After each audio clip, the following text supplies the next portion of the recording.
Halo Rebahaners, dimanapun kalian berada, bagaimana kabarnya? Gimana? WIP tetangga masih aman? Seperti biasa kembali lagi bersama saya John, still in house. Kali ini saya akan merangkum sebuah film dari aktor senior Tom Hanks berjudul Forrest Gump. Pasti banyak dari kalian yang sudah menonton film ini, dan karena saya juga masih hayang keneh untuk membahasnya, jadi tidak apa-apalah, karena ini juga film bagus, jadi apa salahnya.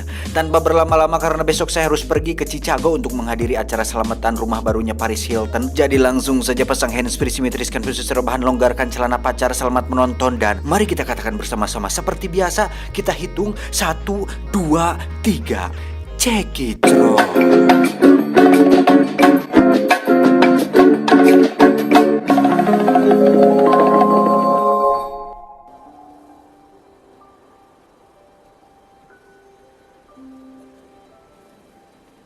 Berlatar belakang tahun 1951 di Greenbow, Alabama, kisah akan berfokus pada seorang anak berusia 10 tahun bernama Forrest Gump. Ini dia, yang mana dia dan sang ibu sedang berada di rumah sakit untuk memasang sebuah penyangga pada kakinya Forrest Gump yang bertujuan untuk memperbaiki struktur tulang belakangnya yang melengkung sekaligus memperbaiki cara dia berjalan.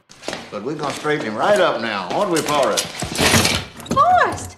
Forrest Gump sendiri tinggal bersama ibunya yang seorang single parent, di mana sang ibu memiliki sebuah rumah yang dia jadikan kos-kosan sebagai mata pencahariannya selama ini. Singkat cerita, malam pun tiba. Saat sang ibu akan mengajak Forrest untuk makan malam, ternyata dia tidak ada di kamarnya, dan rupanya Forrest sedang berada di kamar salah satu penghuni kos, di mana Forrest tengah asik menari dengan diiringi petikan gitar oleh seorang pemuda penghuni kamar tersebut.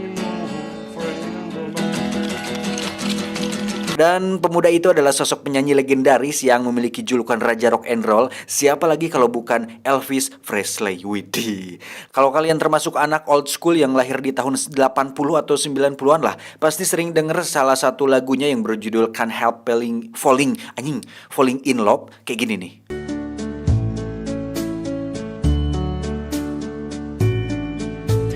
Wise men say only fools rush in, but gitulah pokoknya.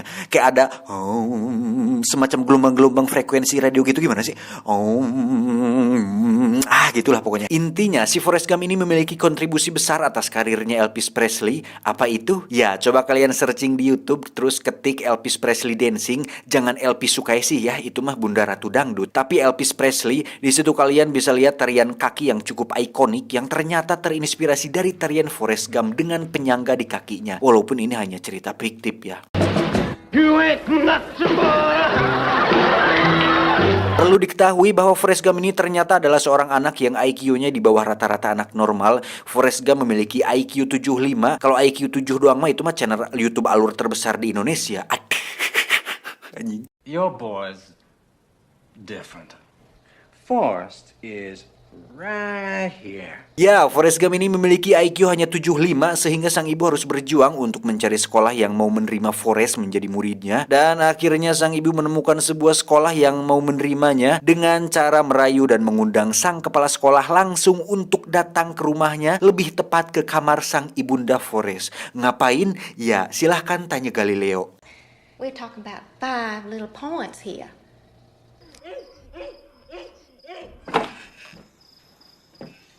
Di hari pertama sekolah, Forrest pun bertemu dengan seorang gadis kecil bernama Jenny. Ini dia, yang akhirnya mereka berdua menjadi sahabat yang baik. Seperti kisah drama pada umumnya, Forrest mendapat bullying dari teman-teman di sekolahnya. Hingga suatu hari saat dia dan Jenny tengah dalam perjalanan pulang, ada 3 orang temannya yang mengganggu Forrest dengan cara melemparinya dengan batu, yang mana Jenny langsung menyuruh Forrest untuk berlari. Run, Forrest, run!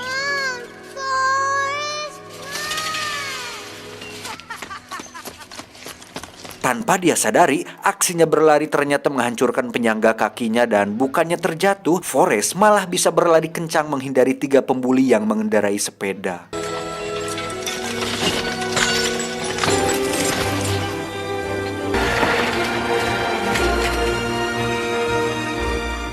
Akibat cacat fisik dan IQ-nya yang di bawah rata-rata, Forrest pun terus mendapat intimidasi dari teman-teman sebayanya, yang mana hal itu terus berlanjut ketika Forrest beranjak remaja, di mana saat ini Forrest diceritakan sudah SMA dan lagi-lagi mendapat bullying dari 3 orang pembuli yang sama, di mana Jenny kembali menderaki Forrest untuk berlari.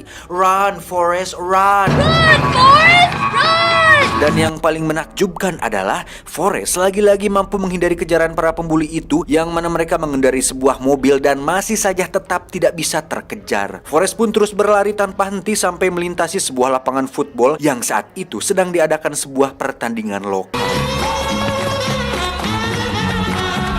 Tak diduga bakatnya tersebut dilirik oleh orang-orang penting yang menonton pertandingan tersebut, di mana dia mendapat beasiswa di Universitas Alabama pada tahun 1963. Dan berkat bakat berlari luar biasanya itu, Forrest pun menjadi pemain kunci yang mengantar tim universitas itu mencapai kemenangan. He must be the stupidest son of a bitch alive!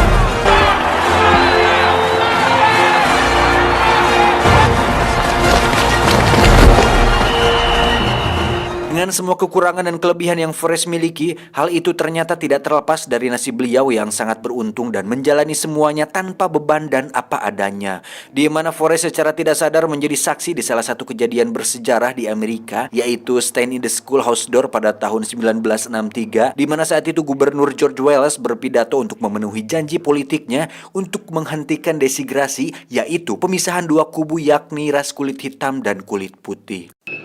The trend toward military dictatorship for they are our brothers. Tak cukup sampai situ, berkat potensinya sebagai atlet American football, Forrest pun diajak untuk masuk tim All-American yang membuat dirinya bisa bertemu dengan Presiden John F. Kennedy di White House. Yang mana momen tersebut adalah momen sesaat sebelum peristiwa Bapak John F. Kennedy ditembak. I gotta pee. I believe he said he had to go pee. Congratulations, son. Mama was so proud. Setelah lulus kuliah pada tahun 1967, Forrest Gump mendaftar ke US Army, di mana dia ikut pelatihan, dan selama latihan tersebut Forrest pun berkenalan dengan seorang prajurit berkulit hitam bernama Benjamin Buford Blue, tapi biasa dipanggil Baba, tidak pakai ucok, yang akhirnya mereka berdua menjadi sahabat baik. Benjamin Buford Blue. People call me Bubba. Baba sendiri adalah seorang anak dari sebuah keluarga pebisnis udang, yang mana dia terus menceritakan tentang udang dan udang saja setiap hari, dan mengajak Forrest untuk terjun ke dalam bisnis udang bersama dirinya setelah misi militer mereka selesai. What you do is you just drag your nets along the buck. Pepper shrimp, shrimp soup, shrimp steak. Suatu malam Forrest pun ditawari temannya sebuah majalah porno, yang mana salah satu talent di majalah tersebut ternyata adalah Jenny, yang mana Jenny terlibat skandal porno akibat memakai alma mater kampusnya, untuk kemudian dia diskors dan sekarang bekerja di sebuah klub di malam di Miami.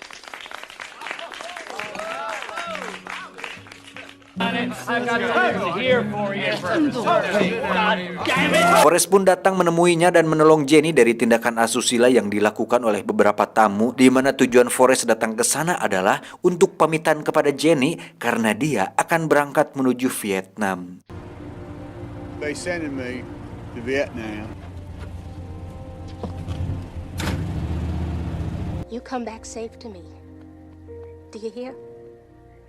Singkat cerita, pada tahun 1968, para US Army termasuk Forrest dan Baba dikirim ke Vietnam dan bergabung dengan divisi infanteri ke-9 di daerah kota Mekong. Di sini Forrest dan teman-temannya dipimpin oleh seorang letnan bernama Dan Tyler. Ini orangnya. Yang mana setelah menjalani operasi rutin selama berbulan-bulan, peleton mereka malah diserang oleh pasukan pemberontak pada saat berpatroli.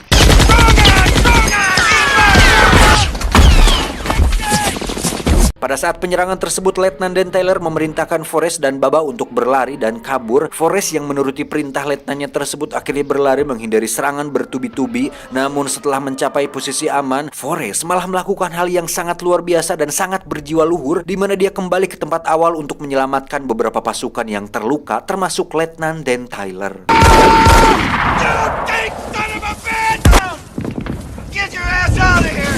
Setelah berulang kali lari bolak-balik menggendong teman yang terluka, meletakkannya di tempat aman dan kembali berlari ke zona perang dan menggendong teman yang lain, Forrest pun harus menelan pahit ketika melihat Baba sahabatnya tewas akibat tertembak oleh serangan mendadak tersebut.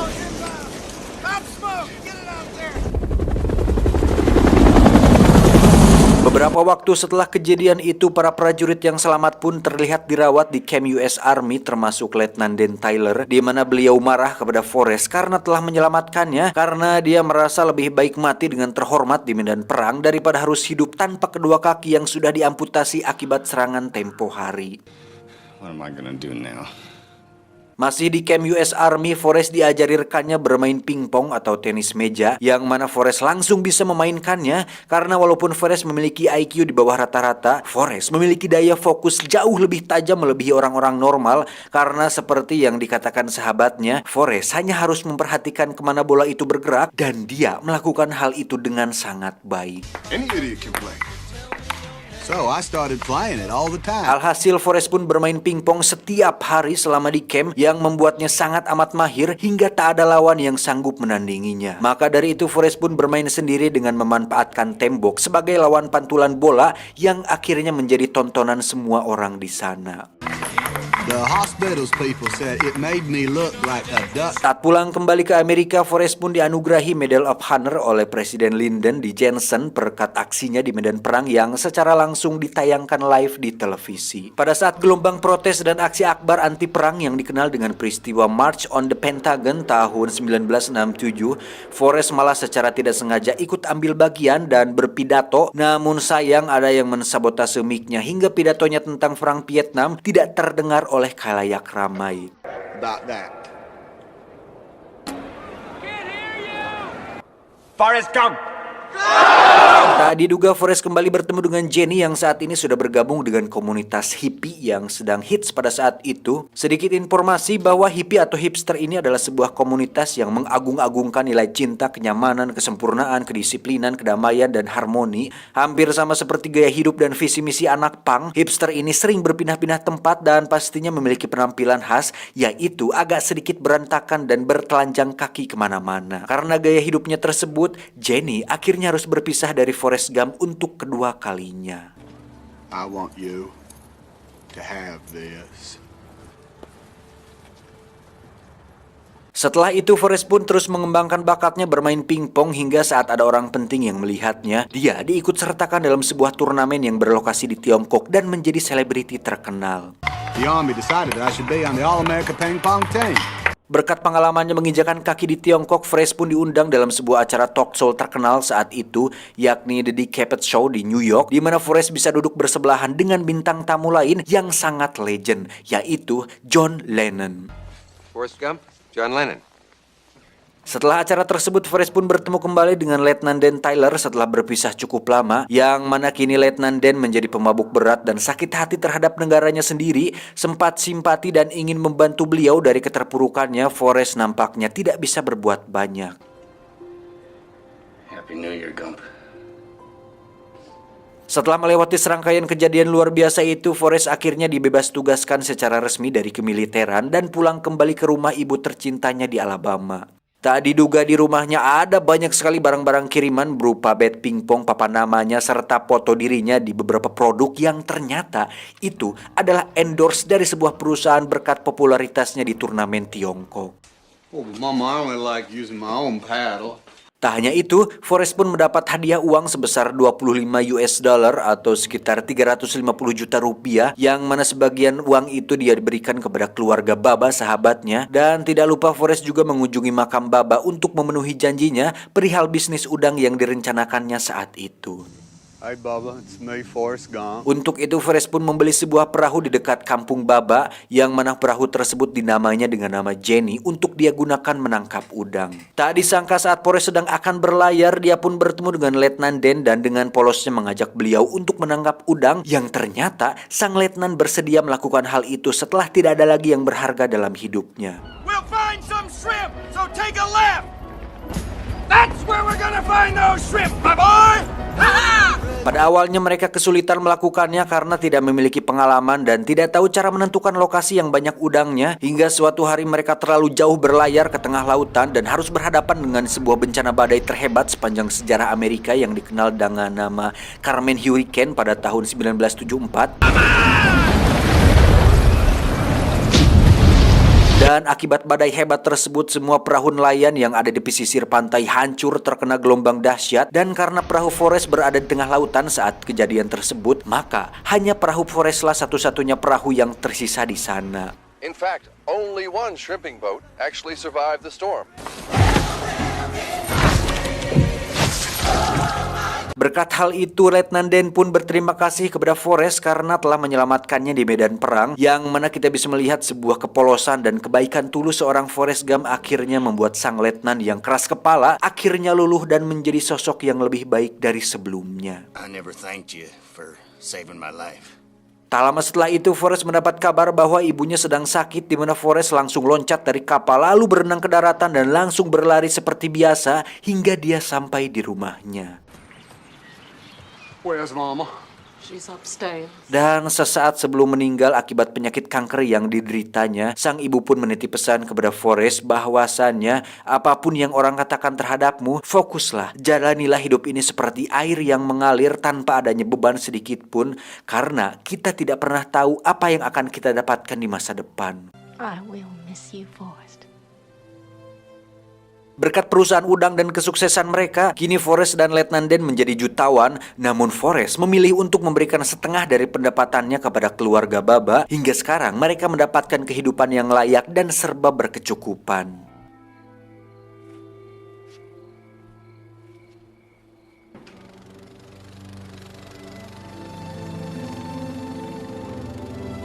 Pada tahun 1976, Jenny pun pulang ke kampung dan menemui Forrest di rumahnya, di mana Jenny sekarang sedang dalam proses pemulihan dari kecanduannya terhadap narkoboy. Seiring berjalannya waktu, mereka berdua pun jatuh cinta, hingga suatu hari Forrest memutuskan untuk melamar Jenny, namun dia belum memberikan jawaban. Will you marry me?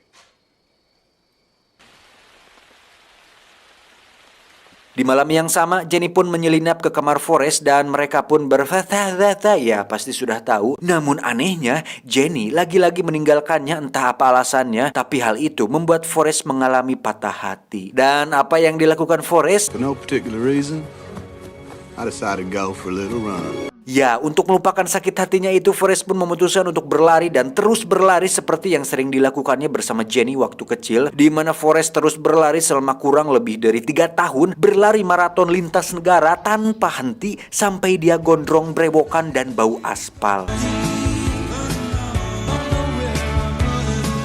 Fenomena itu memancing perhatian banyak orang dan wartawan sehingga Forrest kembali viral dan lebih terkenal dibanding sebelumnya. Orang-orang pun berbondong-bondong mengikutinya berlari hingga saat ada salah satu orang memberikan sebuah kaos bersih untuk mengelap wajahnya yang kotor karena terkena lumpur di jalan. Ternyata Forrest Gump adalah orang pertama yang menginspirasi pemilik kaos tersebut, sekaligus merupakan asal-usul terciptanya logo emoticon smile warna kuning yang sering kita lihat sampai sekarang.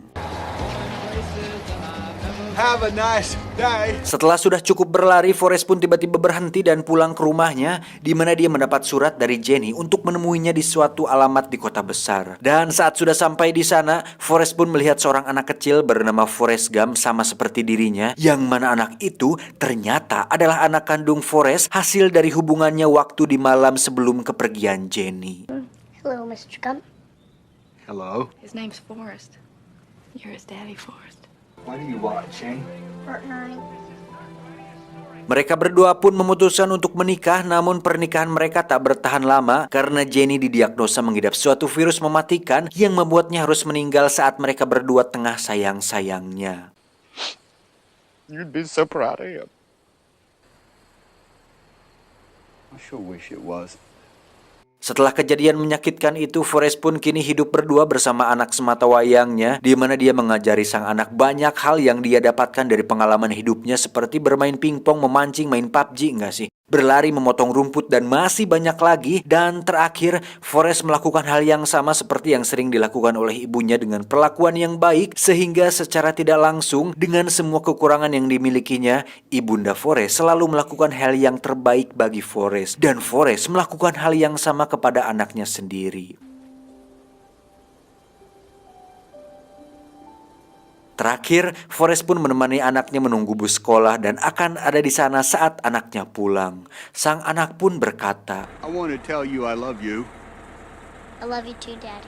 Tamat, ending yang sangat meng-Forrest Gump-kan. Maksa anjing.